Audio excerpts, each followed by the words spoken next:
Good morning class 10th। फिर आप discuss कर रहे चैप्टर नंबर 12 इलैक्ट्रिसिटी। ठीक है, ਅਸੀਂ डिस्कस कर चुके सी बेटा चार्ज की होंदा ते करंट की होंदा। ठीक है, चार्ज की है बेटा इलैक्ट्रॉन्स के फ्लो ਨੂੰ ਅਸੀਂ बोलते हैं चार्ज। ठीक है ना, और charge always flows from negative to positive. ठीक है ना, तो मैं गल दसी सी बेटा चार्ज तद तक फ्लो नहीं करेगा जब तक साढ़े कोल पोटेंशियल डिफरेंस क्रिएट नहीं होएगा। ठीक है ना, जब तक बिजलई पोटेंशियल अंतर है क्रिएट नहीं होंदा उस जगह ते तां की कहांगे चार्ज भी फ्लो नहीं कर सकता। ठीक है, और फ्लो ऑफ चार्ज की होंदा बेटा अपने कोल करंट। ठीक है ना, जिसे बोलते हैं बिजलई धारा, और इसकी डायरैक्शन की है हमेशा पॉजिटिव टू नैगेटिव। तो दसिया सी कि हमेशा अपने कोल पॉजिटिव टर्मिनल उत्थे इलैक्ट्रॉन जिहड़े हैगे है वो इकट्ठे हो जाते हैं। ठीक है ना, तो पोटेंशियल अंतर करके की होंदा इलैक्ट्रॉन जिहड़े फ्लो करते हैं फ्रॉम पॉजिटिव टू नैगेटिव, और इसनूं असीं की बोल दिंदे आ बेटा this is called as the current. ठीक है ना, not from here to here but from the circuit तो जाते हैं। ठीक है ना, और सर्किट की होंदा बेटा क्लोज ते कॉन्टीन्यूअस पाथ होंदा जिस करंट फ्लो करता है। ठीक है ना, एक लगातार ते बंद पथ जिस चो अपने कोल बिजली सर्किट का बिजली धारा प्रवाह होंदा उन्होंने की बोल दिंदे असीं बिजलई सर्किट। ठीक है ना, फिर डिस्कस किया सी असीं कि सर्किट जिहड़ा हैगा अपने कोल, ठीक है ना, ਉਹਦੇ ਵਿੱਚ ਕੀ ਹੁੰਦਾ एक एमीटर लगाते हैं आप जो कि अपने कोल बिजली धारा नूं, ठीक है, मैजर करने लई यूज़ होंदा है, कितना करंट पास हो रहा मैजर करने लई यूज़ होंदा है, और लड़ीबद्ध लगाया जाता है। ठीक है ना, बड़ा एक होर गल है अपने कोल गैल्वेनोमीटर जी। ठीक है ना, गैल्वेनोमीटर की होंदा अपने कोल एक अजिहा इंस्ट्रूमेंट है जो डिटैक्ट करता है कि करंट हैगा कि नहीं हैगा। ठीक है ना, जिवें आप टैसटर यूज़ करते हैं घर में, टैसटर लगा के टैसट पिन कहने असीं, टैसटर लगा के असीं देखते हैं कि ਜਿਹੜਾ अपने कोल पर्टिकुलर जगह ते करंट आ रहा है कि नहीं आ रहा, और टैसटर एक्चुअल ਦੇ ਵਿੱਚ ਕੀ ਹੈ बेटा अपने कोल गैल्वेनोमीटर है। ठीक है ना, बड़े सिर्फ दसदा है करंट ਹੁੰਦਾ है कि नहीं ਹੁੰਦਾ, और एमीटर ਇਹ ਦੱਸਦਾ ਕਿੰਨਾ करंट है। ठीक है ना, तो ਵਿੱਚ ਇੱਕ ਹੋਰ ਆਪਾਂ ਗੱਲ डिस्कस ਕੀਤੀ ਸੀ कि ਜਿਹੜੀ बैटरी ਹੁੰਦੀ है वो पोटेंशियल अंतर ਜਿਹੜਾ ਹੈਗਾ ਉਹਨੂੰ मेनटेन ਕਰਨ ਦੇ ਲਈ ਵਰਤੀ ਜਾਂਦੀ है। ठीक है ना, बड़ा सर ਅੱਜ ਦਾ टॉपिक है पहला बिजली सर्किट ਦੇ ਵਿੱਚ आम तौर पर उपयोग होने वाले घटकों के संकेत। ठीक है ना, symbol use in the electricity. हुण सिंबल किहड़े यूज़ हो रहे इलैक्ट्रिसिटी देखो बेटा, सब तो पहला बिजलई सैल। ठीक है ना, सैल दे विच की है बेटा आपां किवें सिंबल यूज़ करते हैं, एक लंबी डंडी एक छोटी। ठीक है ना, जो लॉन्ग साइड है वो प्लस नूं शो कर रही है, पॉजिटिव साइड शो कर रही है, नैगेटिव साइड कौन शो कर रहा है अपने को छोटी डंडी। ठीक है ना, बैटरी है सैलों का संयोजन। बेटा बैटरी की होंदी है combination of cells is called as battery. ठीक है ना, सैलों के कॉम्बीनेशन की बोल दें असीं बैटरी। बड़ा खुली प्लग की है स्विच की अपने को जो अपने को सर्किट ना चल रहा हो, सर्किट अपने को की हो करंट पास नहीं हो रहा तो स्विच जोड़ा है अपने को ओपन है, जब बंद प्लग होएगा मतलब स्विच अपने को ऑन है और ऑन च करंट जोड़ा पास हो रहा है। ठीक है ना, पर एक तार जोड़ लिखा है जो वायर्स जुड़ती हैं तो अपने को यह सर्किट संकेत मिलता है। ठीक है ना, बड़ा जे अपने को तारां दी क्रॉसिंग हो रही है बिना जोड़ तो की होंदा अपने को दिस सिंबल इज़ यूज। ठीक है ना, बिजलई बल्ब लिए असीं करदे या तो एवें बनाते हैं या बल्ब बनाते हैं कंप्लीट। ठीक है ना, प्रतिरोधक की होंदा बेटा आप डिस्कस करांगे नैक्सट ते।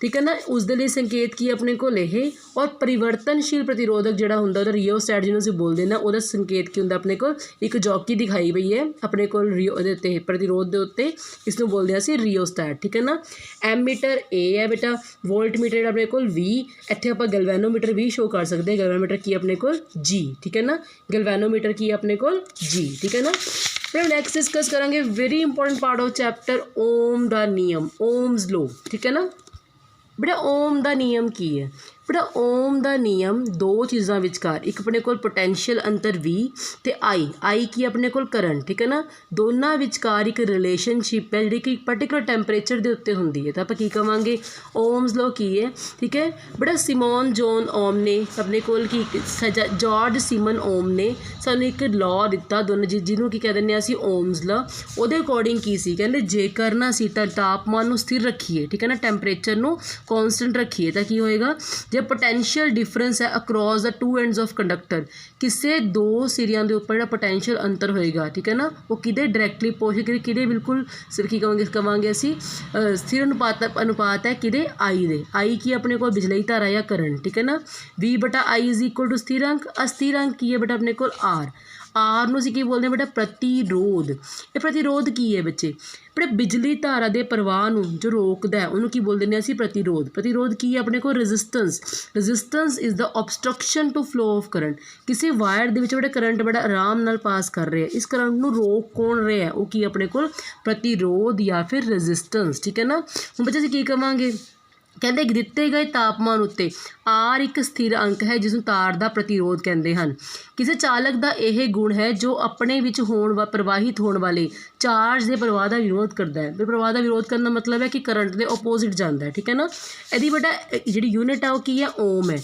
R ਦੀ ਯੂਨਿਟ ਕੀ ਆਪਣੇ ਕੋਲ, ਓਮ। ਅਸੀਂ ਇਹਨੂੰ ਓਮ ਨਾਲ ਰਿਪਰਜੈਂਟ ਕਰਦੇ ਹਾਂ, this is sign symbol for Om, ਠੀਕ ਹੈ ਨਾ। ਉਹ ਬੇਟਾ ਤੁਹਾਨੂੰ ਪਤਾ ਸਭ ਨੂੰ V is equal to IR ਹੋਏਗਾ, ਤਾਂ R ਕੀ ਹੋ ਜਾਏਗਾ, V/I।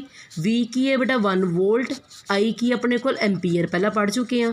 ਅਸੀਂ ਕਿਵੇਂ ਡਿਫਾਈਨ ਕਰਾਂਗੇ, ਕਿਸੇ ਚਾਲਕ ਦਾ ਪ੍ਰਤੀਰੋਧ 1 ਓਮ ਉਦੋਂ ਹੋਵੇਗਾ ਜਦੋਂ ਉਸਦੇ ਸਿਰਿਆਂ ਵਿਚਕਾਰ ਪੋਟੈਂਸ਼ੀਅਲ ਅੰਤਰ 1 ਵੋਲਟ ਹੋਵੇ ਅਤੇ ਉਸ 'ਚੋਂ 1 ਐਂਪੀਅਰ ਬਿਜਲੀ ਧਾਰਾ ਪ੍ਰਵਾਹ ਹੋ ਰਿਹਾ ਹੋਵੇ, ਠੀਕ ਹੈ ਨਾ।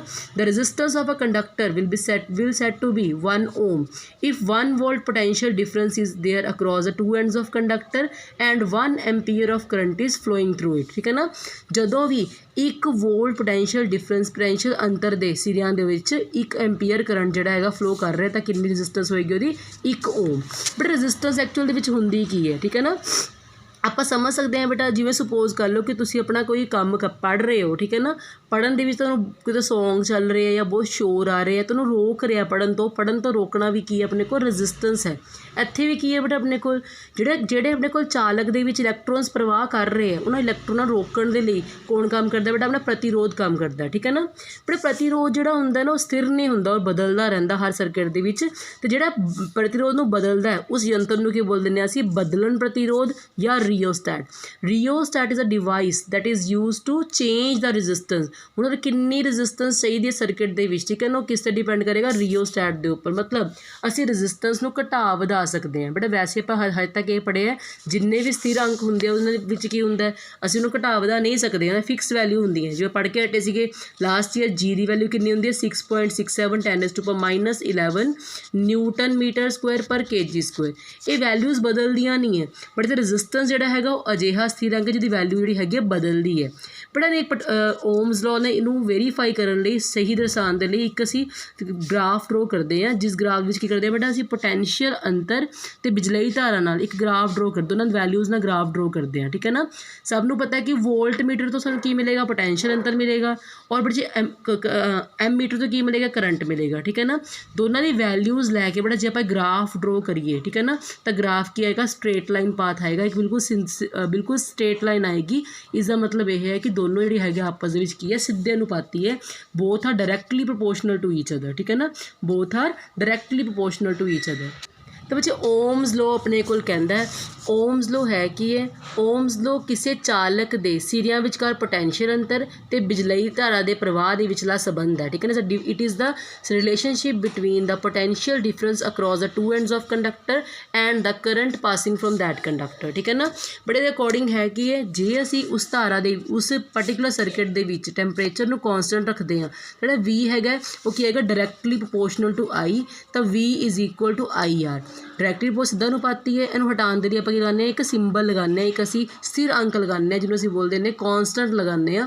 ਉਹਦਾ ਨਾਮ ਕੀ ਆਪਣੇ ਕੋਲ, ਰੈਜ਼ਿਸਟੈਂਸ। ਰੈਜ਼ਿਸਟੈਂਸ ਹੈ ਕੀ ਹੈ, resistance is the obstruction to flow of current. Current ਨੂੰ ਰੋਕਣ ਦੇ ਲਈ ਜੋ ਓਬਸਟਰਕਸ਼ਨ ਪੈਦਾ ਹੁੰਦੀ, ਜੋ ਰੁਕਾਵਟ ਪੈਦਾ ਹੁੰਦੀ, ਉਹਨੂੰ ਕੀ ਬੋਲ ਦਿੰਦੇ ਹਾਂ ਅਸੀਂ, ਰੈਜ਼ਿਸਟੈਂਸ। ਇਹਦੀ ਯੂਨਿਟ ਕੀ ਹੈ ਬੇਟਾ, ਓਮ, ਠੀਕ ਹੈ ਨਾ। ਇਹਨੂੰ ਆਪਾਂ ਓਮ ਨਾਲ ਦਰਸਾਉਂਦੇ ਹਾਂ, ਇਸ ਸਿੰਬਲ ਨਾਲ ਦਰਸਾਉਂਦੇ ਹਾਂ, ਔਰ 1 ਓਮ ਜਿਹੜਾ ਹੈਗਾ ਉਹ 1 ਵੋਲਟ ਬਾਈ 1 ਐਂਪੀਅਰ ਦੇ ਇਕੁਅਲ ਹੈ, ਠੀਕ ਹੈ ਨਾ। ਬੇਟਾ ਇਹਨੂੰ ਬਦਲਣ ਦੇ ਲਈ, ਰੈਜ਼ਿਸਟੈਂਸ ਨੂੰ ਚੇਂਜ ਕਰਨ ਲਈ ਅਸੀਂ ਬਦਲਣ ਪ੍ਰਤੀਰੋਧ ਜਾਂ ਰਿਓਸਟੈਟ ਦੀ ਵਰਤੋਂ ਕਰਦੇ ਹਾਂ, ਔਰ ਰਿਓਸਟੈਟ ਜਿਹੜਾ ਹੈਗਾ ਉਹ ਸਾਨੂੰ ਅਲੱਗ-ਅਲੱਗ ਰੈਜ਼ਿਸਟੈਂਸ ਦਿੰਦਾ। ਹੁਣ ਦੇਖੋ ਜਿੰਨੀ ਆਪਣੇ ਕੋਲ ਰੈਜ਼ਿਸਟੈਂਸ ਚੇਂਜ ਹੋਏਗੀ, ਨਾਲ ਦੀ ਨਾਲ ਕੀ ਚੇਂਜ ਹੋਏਗਾ, ਆਪਣੇ ਕੋਲ ਕਰੰਟ ਦੀ ਜਿਹੜਾ ਕਰੰਟ ਦੀ ਵੈਲਿਊ ਹੈ ਉਹ ਵੀ ਚੇਂਜ ਹੋਏਗੀ, ਠੀਕ ਹੈ ਨਾ। ਬਟ ਇੱਕ ਆਪਣੇ ਕੋਲ ਐਕਟੀਵਿਟੀ ਦਿੱਤੀ ਵੀ ਹੈ, ਠੀਕ ਹੈ ਨਾ। ਇਹਦੇ ਵਿੱਚ ਕੀ ਹੈ ਬੇਟਾ, ਇੱਕ ਸਰਕਿਟ ਸ਼ੋ ਕੀਤਾ ਹੋਇਆ, ਠੀਕ ਹੈ ਨਾ। ਬੜੇ ਸਰਕਿਟ ਦੇ ਉੱਤੇ ਕੀਤਾ ਪਿਆ XY ਛੱਡਿਆ ਹੋਇਆ, ਠੀਕ ਹੈ ਨਾ। ਕਹਿੰਦੇ ਇੱਕ ਨਾਈਕ੍ਰੋਮ ਵਾਇਰ ਲੈਣੀ ਹੈ, ਇੱਕ ਟਾਰਚ ਬਲਬ ਲੈਣਾ ਹੈ, ਇੱਕ 10 ਵੋਟ ਦਾ ਬਲਬ ਲੈਣਾ ਹੈ, ਇੱਕ ਐਮੀਟਰ ਲੈਣਾ ਹੈ, ਇੱਕ ਪਲੱਗ ਕੀ ਲੈਣੀ ਹੈ, ਠੀਕ ਹੈ ਨਾ, ਕੁਛ ਤਾਰਾਂ ਲੈਣੀ ਹੈ। ਜਦੋਂ ਆਪਾਂ ਜੋੜਾਂਗੇ ਤਾਂ ਕੀ ਹੋਏਗਾ, ਠੀਕ ਹੈ ਨਾ। ਬਟ ਦੇਖੋ ਜਦੋਂ ਇਸ ਨਾਈਕ੍ਰੋਮ ਦੀ ਵਾਇਰ ਨੂੰ ਆਪਾਂ ਇੱਥੇ ਲਗਾਵਾਂਗੇ, ਇਸ ਸਰਕਿਟ ਦੇ ਵਿੱਚ ਲਗਾਵਾਂਗੇ, ਤਾਂ ਕੀ ਹੋਏਗਾ ਬੇਟਾ, ਵਾਇਰ ਜਿਹੜੀ ਹੈਗੀ ਹੈ ਥੋੜ੍ਹੀ ਦੇਰ ਬਾਅਦ ਰੈੱਡ ਹੌਟ ਹੋ ਜਾਏਗੀ, ਗਰਮ ਹੋ ਜਾਏਗੀ, ਠੀਕ ਹੈ ਨਾ। ਵਾਇਰ ਕੀ ਹੋ ਜਾਏਗੀ, हाँ जी बेटा ਅਸੀਂ ਤੇ ਕੀ ਕੀਤਾ ਇੱਕ ਇਸ ਜਗ੍ਹਾ ਉੱਤੇ ਅਸੀਂ ਇੱਕ ਨਾਈਕ੍ਰੋਮ ਦੀ ਤਾਰ ਪਾਣੀ ਹੈ ਠੀਕ ਹੈ ਨਾ। ਜਿਹੜੇ ਵਾਇਰ ਲਗਾਵਾਂਗੇ ਤਾਂ ਅਸੀਂ ਇਹਦਾ ਕੀ ਕਰਨਾ ਹੈ ਨੋਟ ਕਰਨਾ ਇਹਦੀ ਐਮੀਟਰ ਰੀਡਿੰਗ ਕਿ ਕਿੰਨਾ ਕਰੰਟ ਪਾਸ ਹੋ ਰਿਹਾ ਹੈ ਠੀਕ ਹੈ ਨਾ। ਬੇਟਾ ਜੇ ਇਹਨੂੰ ਨਾਈਕ੍ਰੋਮ ਦੀ ਵਾਇਰ ਦੀ ਜਗ੍ਹਾ 'ਚ ਆਪਾਂ 10 ਵੋਲਟ ਦਾ ਬਲਬ ਲਗਾਵਾਂਗੇ ਤਾਂ ਵੀ ਕਰਨਾ ਬੱਚੇ ਅਸੀਂ ਨੋਟ ਕਰਨੀ ਹੈ ਆਪਣੀ ਐਮੀਟਰ ਦੀ ਰੀਡਿੰਗ ਕਿ ਕਿੰਨਾ ਕਰੰਟ ਪਾਸ ਹੋ ਰਿਹਾ। ਬਟ ਆਪਾਂ ਦੇਖਾਂਗੇ ਕਿ ਦੋਨਾਂ ਟਾਈਮ ਦੇ ਉੱਤੇ ਆਪਣੇ ਕੋਲ ਅਲੱਗ-ਅਲੱਗ ਕਰੰਟ ਪਾਸ ਹੁੰਦਾ ਠੀਕ ਹੈ ਨਾ। ਵੱਖ-ਵੱਖ ਪੜਤਾ ਕਿਉਂ ਹੈ ਬਟ ਨਾਈਕ੍ਰੋਮ ਦੀ ਵਾਇਰ ਜਿਹੜੀ ਹੈਗੀ ਹੈ ਆਪਣੇ ਕੋਲ ਠੀਕ ਹੈ ਨਾ ਤੇ ਜਿਹੜਾ ਆਪਣੇ ਕੋਲ ਬਲਬ ਹੈ ਦੋਨਾਂ ਵਿਚਕਾਰ ਕੀ ਹੋਏਗਾ ਦੋਨਾਂ ਵਿਚਕਾਰ ਆਪਣੇ ਕੋਲ ਜਦੋਂ ਬੱਚੇ ਰੈਜ਼ਿਸਟੈਂਸ ਜਿਹੜੀ ਇਹਨਾਂ ਦੀ ਅਲੱਗ-ਅਲੱਗ ਹੈ ਪ੍ਰਤੀਰੋਧ ਜਿਹੜਾ ਇਹਨਾਂ ਦਾ ਅਲੱਗ-ਅਲੱਗ ਹੈ। ਜਿੰਨਾ ਵੱਧ ਪ੍ਰਤੀਰੋਧ ਹੁੰਦਾ ਆਪਣੇ ਕੋਲ ਠੀਕ ਹੈ ਨਾ ਉਨਾ ਹੀ ਕੀ ਹੁੰਦਾ ਆਪਣੇ ਕੋਲ ਘੱਟ ਕਰੰਟ ਪਾਸ ਹੁੰਦਾ। ਹੁਣ ਦੇਖੋ ਨਾਈਕ੍ਰੋਮ ਦੀ ਵਾਇਰ ਦਾ ਪ੍ਰਤੀਰੋਧ ਵੱਧ ਹੋਏਗਾ ਠੀਕ ਹੈ ਨਾ ਇਸ ਲਈ ਕੀ ਹੋਏਗਾ ਕਰੰਟ ਘੱਟ ਪਾਸ ਹੋਏਗਾ ਠੀਕ ਹੈ ਨਾ ਕਿਉਂਕਿ ਇਹ ਵਾਇਰ ਕੀ ਕਰਦੀ ਹੈ ਬੱਚੇ ਇਹਦੀ ਰੈਜ਼ਿਸਟੈਂਸ ਇੰਨੀ ਜ਼ਿਆਦਾ ਹੁੰਦੀ ਹੈ ਕਿ ਰੈੱਡ ਹੌਟ ਹੋ ਜਾਂਦੀ ਇਸ ਲਈ ਕੀਤਾ ਜਾਂਦਾ ਹੀਟਿੰਗ ਡਿਵਾਈਸਿਸ ਵਿੱਚ ਇਹਨੂੰ ਯੂਜ਼ ਕੀਤਾ ਜਾਂਦਾ ਠੀਕ ਹੈ ਨਾ।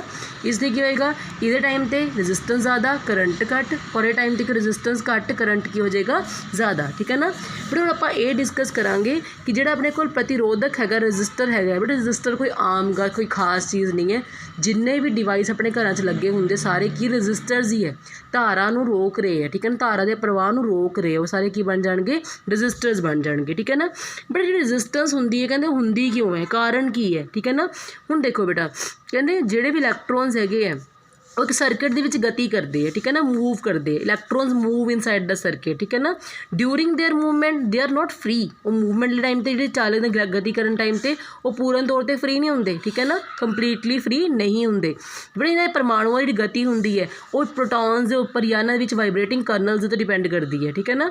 वो करते बेटा जिवें अपने को किस तरह प्रतिरोध घट होंदा वो की करेगा इलैक्ट्रॉन जल्दी फ्लो करन देगा बट जिहदा प्रतिरोध वध होंदा करेगा जल्दी फ्लो करन नहीं देगा। इस तरह की होंदा ਜਿਹੜੇ ਇਲੈਕਟ੍ਰੋਨਸ ਬੇਟਾ ਈਜ਼ੀਲੀ ਫਲੋ ਕਰ ਰਹੇ ਹੈ ਸਪੋਜ਼ ਕਰੋ ਚਾਲਕ ਦੇ ਵਿੱਚ ਆਪਣੇ ਕੋਲ ਕੋਈ ਅਜਿਹੀ ਚੀਜ਼ ਪ੍ਰਤੀਰੋਧ ਨਹੀਂ ਹੈ ਜੇ ਉਹਨੂੰ ਫਲੋ ਕਰਨ ਤੋਂ ਰੋਕੇ ਤਾਂ ਕੀ ਹੋਏਗਾ ਪ੍ਰਤੀਰੋਧ ਘੱਟ ਹੋਏਗਾ ਅਦਰਵਾਈਜ਼ ਕੀ ਹੋਏਗਾ ਵੱਧ ਹੋਏਗਾ। ਬਟ ਇਹ ਪ੍ਰਤੀਰੋਧ ਹੁੰਦਾ ਕਿਉਂ ਆਪਾਂ ਕਾਰਨ ਵੀ ਦੇਖ ਲਈਏ। ਬਟ ਜਿਵੇਂ ਹੀ ਇੱਕ ਸਪੋਜ਼ ਕਰ ਲਓ ਕਿ ਵਾਇਰ ਹੈ ਆਪਣੇ ਕੋਲ ਠੀਕ ਹੈ ਨਾ ਇਸ ਦੇ ਵਿੱਚ ਇਲੈਕਟ੍ਰੋਨਸ ਫਲੋ ਕਰ ਰਹੇ ਹੈ ਠੀਕ ਹੈ। ਇਲੈਕਟ੍ਰੋਨਸ ਫਲੋ ਬੜੇ ਸਿੱਧੇ ਹੀ ਕਰਦੇ ਵਾਇਰ ਦੇ ਵਿੱਚ ਪੋਜ਼ਿਟਿਵਲੀ ਚਾਰਜ ਕਰਨਲਸ ਹੁੰਦੇ ਠੀਕ ਹੈ ਨਾ। ਇਹ ਕਰਨਲ ਜਿਹੜੇ ਆ ਵਾਈਬਰੇਟ ਕਰਦੇ ਹੁੰਦੇ ਠੀਕ ਹੈ ਨਾ। ਜਿਵੇਂ ਬੱਚੇ ਪੋਟੈਂਸ਼ੀਅਲ ਡਿਫਰੈਂਸ ਆਪਾਂ ਲਗਾਉਂਦੇ ਹਾਂ ਠੀਕ ਹੈ ਨਾ ਸਪੋਜ਼ ਪੋਟੈਂਸ਼ੀਅਲ ਡਿਫਰੈਂਸ ਅਪਲਾਈ ਕਰਨ ਲਈ ਬੈਟਰੀ ਲਗਾ ਦਿੱਤੀ ਇਹ ਜਿਹੜੇ ਇਲੈਕਟ੍ਰੋਨਸ ਹੈਗੇ ਉਹ ਸਿੱਧੀ ਚਾਲ ਚੱਲਣ ਆ ਜਾਂਦੇ ਜਿਵੇਂ ਕਰਨਲਸ ਨਾਲ ਟਕਰਾਉਂਦੇ ਆ ਬੇਟਾ ਤਾਂ ਕੀ ਹੁੰਦਾ ਇਹ ਕਰਨਲਸ ਨਾਲ ਟਕਰਾ ਕੇ ਇਹ ਇੱਧਰ ਉੱਧਰ ਗਤੀ ਕਰਦੇ ਆ ਠੀਕ ਹੈ ਨਾ ਜਾਂ ਇੱਧਰ ਉੱਧਰ ਜਿਹਨੂੰ ਕਹਿੰਦੇ ਆ ਜ਼ਿਗਜ਼ੈਗ ਗਤੀ ਕਰਦੇ ਆ ਉਸ ਜ਼ਿਗਜ਼ੈਗ ਗਤੀ ਨਾਲ ਕੀ ਹੁੰਦਾ ਇਹਨਾਂ ਦੇ ਫਲੋ ਦੇ ਵਿੱਚ ਕਮੀ ਆਉਂਦੀ ਉਹ ਕੀ ਹੁੰਦਾ ਆਪਣੇ ਕੋਲ ਰੈਜ਼ਿਸਟੈਂਸ ਪੈਦਾ ਹੁੰਦੀ ਹੈ ਠੀਕ ਹੈ ਨਾ। ਬਟ ਹੁਣ ਆਪਣੇ ਕੋਲ ਆਪਾਂ ਡਿਸਕਸ ਕਰਨਾ ਕਿ ਰੈਜ਼ਿਸਟੈਂਸ ਜਿਹੜੀ ਕਿਹਨਾਂ ਕਾਰਕਾਂ ਉੱਤੇ ਡਿਪੈਂਡ ਕਰ ਰਹੀ ਹੈ ਤੇ ਇਸ ਡਿਸਕਸ ਕਰਨ ਲਈ ਬੜਾ ਸਿੰਪਲ ਢੰਗ ਹੈ ਬੇਟਾ ਮੇਰੇ ਕੋਲ ਆਪਾਂ ਕਿਵੇਂ ਡਿਸਕਸ ਕਰਾਂਗੇ ਦੇਖੋ ਬੇਟਾ ਰੈਜ਼ਿਸਟੈਂਸ ਜਿਹੜੀ ਹੈਗੀ ਪ੍ਰਤੀਰੋਧ ਹੈ ਉਹ ਦੋ ਕਾਰਕਾਂ 'ਤੇ ਡਿਪੈਂਡ ਕਰਦੀ ਹੈ ਚਾਲਕ ਦੀ ਲੰਬਾਈ ਦੇ ਉੱਤੇ ਤੇ ਇਹਦੇ ਕਾਟ ਖੇਤਰਫਲ ਦੇ ਉੱਤੇ ਠੀਕ ਹੈ ਨਾ the length of the conductor and the area of the conductor ਤੇ ਤੁਸੀਂ ਦੇਖ ਪਾ ਰਹੇ ਹੋ ਬੇਟਾ ਜਿਹੜੀ ਰੈਜ਼ਿਸਟੈਂਸ ਹੈ ਉਹ ਲੈਂਥ ਦੇ ਡਾਇਰੈਕਟਲੀ ਪ੍ਰਪੋਰਸ਼ਨਲ ਹੈ ਬਟ ਏਰੀਆ ਦੀ ਕੀ ਹੈ ਇਨਵਰਸਲੀ ਪ੍ਰਪੋਰਸ਼ਨਲ ਹੈ। ਇਸ ਦਾ ਮਤਲਬ ਕੀ ਹੈ ਜੇ ਲੈਂਥ ਵਧੇਗੀ ਤਾਂ ਰੈਜ਼ਿਸਟੈਂਸ ਵੀ ਵਧੇਗੀ ਪਰ ਜੇ ਲੈਂਥ ਘਟੇਗੀ ਤਾਂ ਰੈਜ਼ਿਸਟੈਂਸ ਵੀ ਕਰੇਗੀ ਬੇਟਾ ਘੱਟ ਹੋਏਗੀ। ਬਟ ਇਨਵਰਸਲੀ ਪ੍ਰਪੋਰਸ਼ਨਲ ਦਾ ਮਤਲਬ ਕੀ ਹੈ ਜਿਵੇਂ ਹੀ ਏਰੀਆ ਇਨਕਰੀਜ਼ ਕਰਦਾ ਰੈਜ਼ਿਸਟੈਂਸ ਡਿਕਰੀਜ਼ ਕਰਦੀ ਹੈ ਔਰ ਜਿਵੇਂ ਹੀ ਰੈਜ਼ਿਸਟੈਂਸ ਜਿਹੜੀ ਹੈਗੀ ਇਨਕਰੀਜ਼ ਕਰਦੀ ਹੈ ਏਰੀਆ ਡਿਕਰੀਜ਼ ਕਰਦਾ ਠੀਕ ਹੈ ਨਾ। ਮਤਲਬ ਕਿ ਇੱਕ ਪਤਲੀ ਜੀ ਵਾਇਰ ਦੀ ਕੀ ਹੋਊਗਾ ਆਪਣੇ ਕੋਲ ਰੈਜ਼ਿਸਟੈਂਸ ਜ਼ਿਆਦਾ ਹੋਏਗੀ ਕਿਉਂ ਹੋਏਗੀ ਬੇਟਾ ਇਲੈਕਟ੍ਰੋਨ ਜਲਦੀ ਫਲੋ ਨਹੀਂ ਕਰ ਪਾਉਂਦੇ।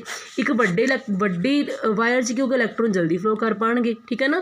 ਜੇ ਸਪੋਜ਼ ਕਰੋ ਬੇਟਾ ਤੁਹਾਡੇ ਕੋਲ ਇੱਕ ਵੱਡਾ ਰੂਮ ਹੈ ਉਹਦੇ ਵਿੱਚ ਇੱਕੋ ਹੀ ਡੋਰ ਹੈ ਸਾਰੇ ਇਕੱਠੇ ਭੱਜ ਕੇ ਬਾਹਰ ਨਿਕਲਦੇ ਤਾਂ ਕੀ ਹੁੰਦਾ ਅਸੀਂ ਇੱਕ ਦੂਜੇ ਵੱਜਾਂਗੇ ਗਿਰਾਂਗੇ ਵੀ ਬਟ ਜੇ ਬੱਚੇ ਆਪਣੇ ਕੋਲ ਇੰਨੇ ਵੱਡੇ ਕਮਰੇ ਦੇ ਵਿੱਚ ਇੰਨਾ ਵੱਡਾ ਡੋਰ ਹੈ ਤਾਂ ਕੀ ਹੋਏਗਾ ਨਿਕਲਣਾ ਬੜਾ ਆਸਾਨ ਹੈ ਠੀਕ ਹੈ ਨਾ। ਇਸ ਦਾ ਮਤਲਬ ਜਿੰਨਾ ਏਰੀਆ ਵਧੇਗਾ ਉਨਾ ਕੀ ਹੋਏਗਾ ਆਪਣੇ ਕੋਲ ਇਲੈਕਟ੍ਰੋਨਸ ਦਾ ਫਲੋ ਜਿਹੜਾ ਆਰਾਮ ਨਾਲ ਹੋਏਗਾ ਰੈਜ਼ਿਸਟੈਂਸ ਕੀ ਹੋ ਜਾਏਗੀ ਬੇਟਾ ਘੱਟ। ਬਟ ਆਪਾਂ ਕਹਿ ਸਕਦੇ ਹਾਂ R is directly proportional to L upon A ਹੁਣ R is equal to rho L upon A but ਇਹ ਰੋ ਕੀ ਆਪਣੇ ਕੋਲ ਰੈਜ਼ਿਸਟਿਵਿਟੀ ਇਹ ਰੋ ਕੀ ਆਪਣੇ ਕੋਲ ਰੈਜ਼ਿਸਟਿਵਿਟੀ ਠੀਕ ਹੈ ਨਾ। ਹੁਣ ਰੈਜ਼ਿਸਟਿਵਿਟੀ ਆਪਣੇ ਕੋਲ ਹੈਗੀ ਹੈ ਬੇਟਾ ਹੁਣ ਪ੍ਰਤੀਰੋਧਕਤਾ ਜਿਹਨੂੰ ਅਸੀਂ ਬੋਲ ਦਿੰਦੇ ਹਾਂ ਇਹ ਕੀ ਆਪਣੇ ਕੋਲ ਪ੍ਰਤੀਰੋਧਕਤਾ ਠੀਕ ਹੈ ਨਾ ਰੈਜ਼ਿਸਟਿਵਿਟੀ ਬਟ ਇਹ ਕਿਹਦੇ ਇਕੁਅਲ ਹੁੰਦੀ ਹੈ R is equal to rho ਠੀਕ ਹੈ ਨਾ। ਬੜੇ ਜੇ ਆਪਾਂ L ਨੂੰ 1 ਮੰਨ ਕੇ ਚੱਲੀਏ 1 ਮੀਟਰ ਅਤੇ ਏਰੀਆ ਨੂੰ 1 ਮੀਟਰ ਸਕੁਆਇਰ ਕਰੀਏ ਤਾਂ R ਕਿਹਦੇ ਇਕੁਅਲ ਆਏਗਾ ਰੋ ਦੇ। ਤਾਂ ਅਸੀਂ ਕਿਵੇਂ ਡਿਫਾਈਨ ਕਰ ਸਕਦੇ ਹਾਂ ਇਹਨੂੰ ਕਿਸੇ ਚਾਲਕ ਦੀ ਪ੍ਰਤੀਰੋਧਕਤਾ ਉਸਦੇ ਪ੍ਰਤੀਰੋਧ ਦੇ ਬਰਾਬਰ ਉਦੋਂ ਹੋਵੇਗੀ ਜਦੋਂ ਚਾਲਕ ਦੀ ਲੰਬਾਈ 1 ਮੀਟਰ ਹੋਵੇ ਅਤੇ ਉਸਦਾ ਕਾਟ ਖੇਤਰਫਲ 1 ਮੀਟਰ ਸਕੁਅਰ ਹੋਵੇ। ਠੀਕ ਹੈ ਨਾ। ਅਸੀਂ ਕਹਾਂਗੇ resistivity of a circuit resistivity of a conductor will be equal to its resistance if it is having the unit length and unit area of cross section। ਜਦੋਂ 1 ਮੀਟਰ ਏਰੀਆ ਹੋਵੇ 1 metre square area ਹੋਵੇ ਤੇ 1 metre ਕੀ ਹੋਵੇ ਬੇਟਾ length ਹੋਵੇ। ਬੇਟਾ resistance ਜਿਹੜੀ resistivity equal ਹੋਏਗੀ ਆਪਾਂ ਇਹਦੀ ਡੈਫੀਨੇਸ਼ਨ ਐਵੇਂ ਹੀ ਦੇ ਸਕਦੇ ਹਾਂ। ਆਪਾਂ ਇੱਕ ਹੋਰ ਗੱਲ ਯਾਦ ਰੱਖਣੀ ਹੈ ਬੇਟਾ, ਜਿਹੜੀ ਰੈਜ਼ਿਸਟੈਂਸ ਹੈ ਉਹ ਲੈਂਥ ਅਤੇ ਏਰੀਆ 'ਤੇ ਡਿਪੈਂਡ ਕਰ ਰਹੀ ਹੈ। ਮਤਲਬ ਰੈਜ਼ਿਸਟੈਂਸ ਜਿਹੜੀ ਹੈਗੀ ਹੈ ਏਰੀਆ ਅਤੇ ਲੈਂਥ ਦੇ ਵਧਣ ਜਾਂ ਘਟਣ ਨਾਲ ਘਟੇਗੀ ਜਾਂ ਵਧੇਗੀ, ਬਟ ਜਿਹੜੀ ਰੈਜ਼ਿਸਟਿਵਿਟੀ ਹੈ ਬੇਟਾ ਉਹ ਲੈਂਥ ਜਾਂ ਏਰੀਆ ਦੇ ਉੱਤੇ ਡਿਪੈਂਡ ਨਹੀਂ ਕਰਦੀ। ਉਹ ਕਿਸ 'ਤੇ ਡਿਪੈਂਡ ਕਰਦੀ ਹੈ? ਮਟੀਰੀਅਲ ਆਫ ਕੰਡਕਟਰ ਦੇ ਉੱਤੇ। ਠੀਕ ਹੈ ਨਾ। ਕੰਡਕਟਰ ਦਾ ਮਟੀਰੀਅਲ ਕਿਹੋ ਜਿਹਾ ਹੈ ਬੇਟਾ? ਆਪਣੇ ਕੋਲ ਇੱਕ ਚਾਰਟ ਦਿੱਤਾ ਪਿਆ, ਇਹਦੇ ਵਿੱਚ ਕੀ ਹੈ ਆਪਣੇ ਕੋਲ ਅਲੱਗ-ਅਲੱਗ ਜਿੰਨੀਆਂ ਵੀ ਆਪਣੇ ਕੋਲ ਮੈਟਲਸ ਹਨ ਰੈਜ਼ਿਸਟਿਵਿਟੀ ਦਿੱਤੀ ਪਈ ਹੈ। ਠੀਕ ਹੈ ਨਾ। ਇਹਦੇ ਅਕੋਰਡਿੰਗ ਜਿਹੜੀ ਹੈਗੀ ਹੈ ਰੈਜ਼ਿਸਟਿਵਿਟੀ ਇਨਕਰੀਜ਼ ਡਿਕਰੀਜ਼ ਕਰਦੀ ਹੈ, but resistivity does not depend upon the material of conductor. ਇਹ ਡਿਪੈਂਡ ਨਹੀਂ ਕਰਦੀ ਮਟੀਰੀਅਲ ਆਫ ਦਾ ਕੰਡਕਟਰ ਉੱਤੇ। ਠੀਕ ਹੈ ਨਾ। ਫਿਰ ਆਪਣੇ ਕੋਲ ਨਿਊਮੈਰੀਕਲਸ ਹੈ, ਇਸ ਤੋਂ ਬਾਅਦ ਆਪਾਂ ਡਿਸਕਸ ਕਰਾਂਗੇ in the next video. Till then ਤੁਸੀਂ ਇੰਨਾ ਸਮਝ ਕੇ ਰੱਖਣਾ ਹੈ। ਠੀਕ ਹੈ ਨਾ, ਤਾਂ ਕਿ ਆਪਾਂ ਅੱਗੇ ਆਰਾਮ ਦੇ ਨਾਲ ਕਰ ਸਕੀਏ। Thank you everybody.